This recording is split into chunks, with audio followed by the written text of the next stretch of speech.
Welcome to my channel, Crazy Sparkles. Today, I'm going to be reading the first chapter of the book, The Chocolate Touch. Author, Patrick Skene Catling. Pictures by Margaret Apple. Let's begin.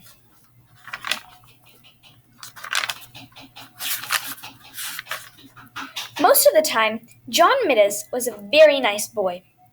Every now and then, of course, he broke a rule, such as the rule against pretending to be a tiger when his sister Mary was supposed to be getting to sleep.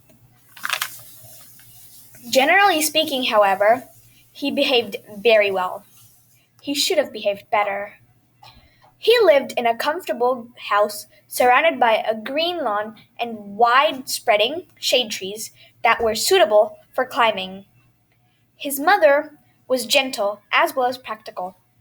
His father, when he didn't have to hurry to town, spent hours telling John interesting things about baseball, beetles, birds' nests, boats, brigands, and butterflies. John went to school and liked it. His teacher, Miss Plimsoll, was fairly easy to get along with, as long as he did careful work.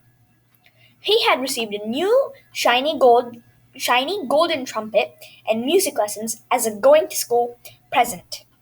Mrs. Quaver, the music teacher, had soon agreed to let him play small parts, a few notes at a time, with the school orchestra. Finally, there was Susan Buttercup, who was in his class. Susan had soft yellow curls, brown pink cheeks, blue eyes, and one of the best collections of marbles in the neighborhood. John should have been completely well behaved, but he wasn't. He had one bad fault. He was a pig about candy.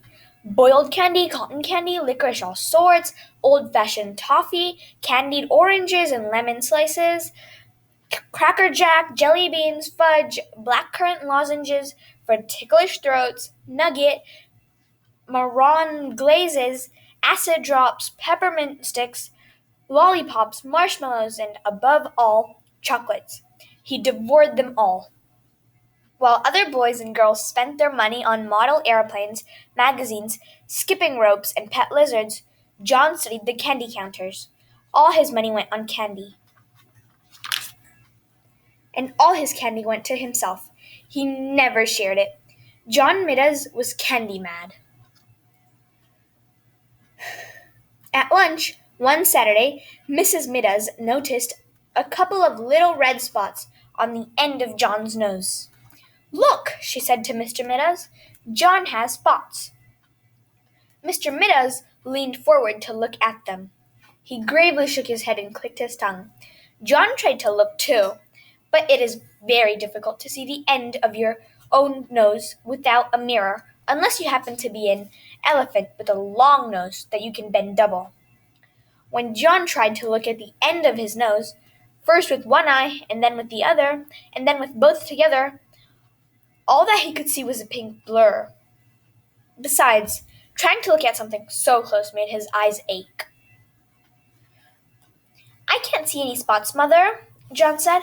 "Well, I can," Mr. Midas said. "Just because you don't see a thing doesn't always mean it's not there. Try feeling the end of your nose with your finger."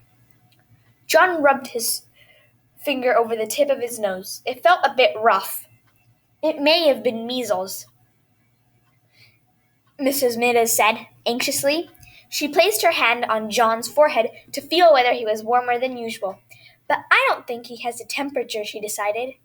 "I suspect John has been eating too much candy again," Mr. Midas said. "Have you been eating candy this morning, John?" "Some," John admitted. "What?" Mr. Midas asked. "Well," John replied, "well, I had a few cream delights. Susan gave them to me." "Anything else?" Mr. Midas asked. "A little toffee crunch," John said. "And what else?" Mr. Midas asked, beginning to look cross. John's ears grew red. He knew he wasn't supposed to eat candy before meals. Hardly